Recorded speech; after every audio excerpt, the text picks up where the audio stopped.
Pluton. Cette planète préside aux grandes mutations des ères géologiques et des espèces et elle intervient au début des choses et au moment de leur achèvement. Elle pousse vers une reconstitution radicale sur des fondements nouveaux en rejetant les éléments nuisibles ou superflus, en faisant disparaître ce qui est devenu désuet et s'oppose au destin individuel profond. Elle produit des effets soudains et imprévus, mais animés d'un profond sentiment de justice et d'un esprit bienveillant. Elle exerce une influence souvent d'apparence anormale ou amorale du fait qu'elle opère au-delà des conventions humaines. On la considère comme le prince des ténèbres, symbole des profondeurs de la nuit originelle de l'âme, des couches les plus archaïques du psychisme. Elle fait résonner le clavier des tendances affectives sado-anales, le noir, le laid, le sale, le mauvais, le déviant, l'absurde, le caché, le néant, la mort. En fait, elle est liée à l'initiation. Elle permet de rencontrer le dragon intime, une force du mal, pour développer la conscience de l'invisible,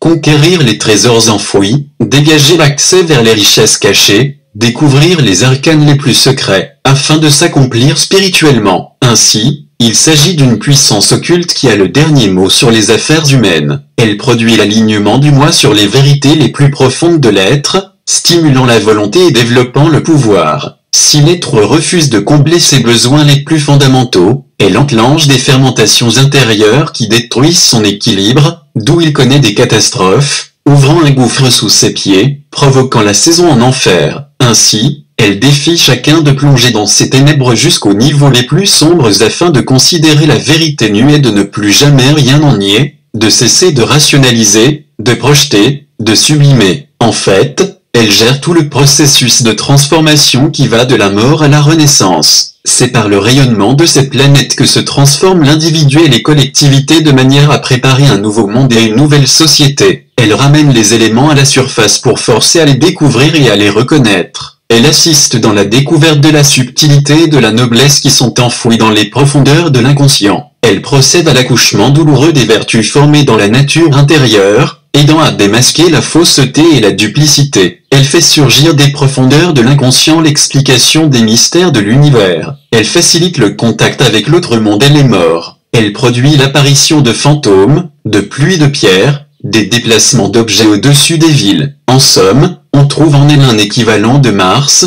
mais à un niveau plus profond, pour produire avec excès ce que l'autre planète engendre de manière ordinaire. Elle amène un être à prendre conscience de ce qu'il fait afin de se transmuter. Grande force de dévouement, elle force à construire la société selon le modèle d'en haut, sur des fondements fraternels où tout est à tous. Elle gère les grands ensembles humains en révélant les grands plans de coexistence, en imposant la conversion des populations, en créant une nouvelle société, en instaurant le royaume de Dieu sur terre. Elle exprime la pensée cosmique avec beaucoup de force, l'instituant dans les mœurs et les coutumes. Elle instaure l'ordre divin, apportant les lois cosmiques aux organisations humaines. Elle organise la vie en accord avec les mandats de la conscience, préconisant un système qui lui permette de se manifester librement. Cette planète mystérieuse est régie par le gardien des enfers qui purifie par la violence et transforme subtilement dans l'obscurité. Pourtant, maîtresse de l'initiation, elle émane l'amour spirituel et elle confère les pouvoirs spirituels, notamment l'énergie de régénération et de transmutation, fournissant en outre les rudiments de l'initiation, et elle régit le séjour des morts. Elle induit une forte puissance de régénération qui construit ou détruit selon qu'on accepte son influence ou qu'on s'y oppose ou qu'on y résiste. Quoi qu'il arrive, elle transmute la négativité pour modeler un monde plus lumineux et spirituel, peu importe les tendances. C'est surtout elle qui favorise les crises violentes permettant de sortir des ténèbres intérieures et de trouver la vérité profonde de son être. Elle émane les énergies d'illumination qui peuvent désintégrer ou sublimer selon qu'un être résiste à la vie ou aspire à se réaliser. En fait, elle libère les énergies sur tous les plans de la manifestation, favorisant l'évolution générale et le dépassement personnel. Elle fait mourir à la personnalité pour tirer de la dualité et élever dans l'unité indivisible. C'est la planète de la rénovation active et de la raréfaction. Elle révèle à un être ce dont il doit se libérer pour trouver les vérités profondes de son être. Elle aide à mettre un terme à la lutte perpétuelle pour la vie et elle protège contre l'enlèvement. Elle tarit les sources de pollution. Elle produit la prolifération des bactéries et des virus,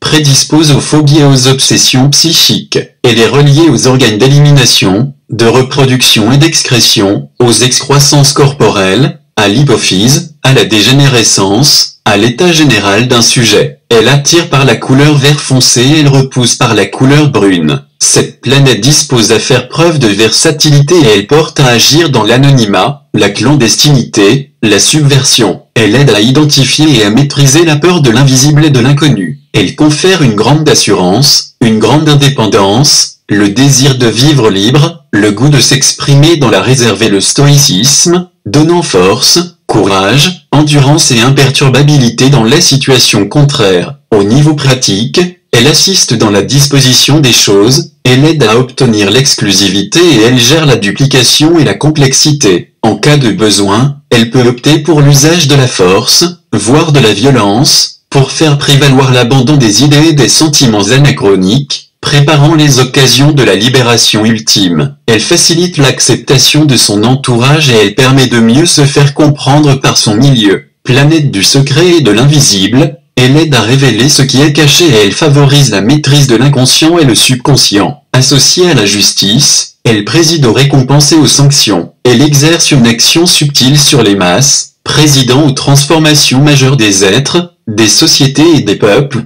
génie des solutions pratiques, source de grande motivation, elle rend possible l'atteinte de n'importe quel objectif, offrant une solution à tout, notamment à des problèmes considérés par tous comme insolubles ou insurmontables. Liée à la transcendance et à la puissance, elle aide à explorer l'univers. Au plan des carrières, cette planète incline vers tout travail à son propre compte, les fouilles archéologiques, l'exploitation minière, le domaine atomique, la politique, chef d'État, et les postes d'autorité ou de direction, les investigations, détectives et espions ou toute activité requérant un grand flair, les réformes profondes, la libération des peuples, elle est liée aux profondeurs de la matière, au monde atomique, à la conquête de l'espace, au laser, à la chirurgie spécialisée, au monde de l'électronique. On l'a dit en affinité d'abord avec la tourmaline noire et le plutonium. Si tu as aimé mes vidéos, n'hésite pas à mettre un pouce bleu, à partager ou tout simplement à t'inscrire sur ma chaîne pour voir mes prochaines vidéos. Allez, à bientôt!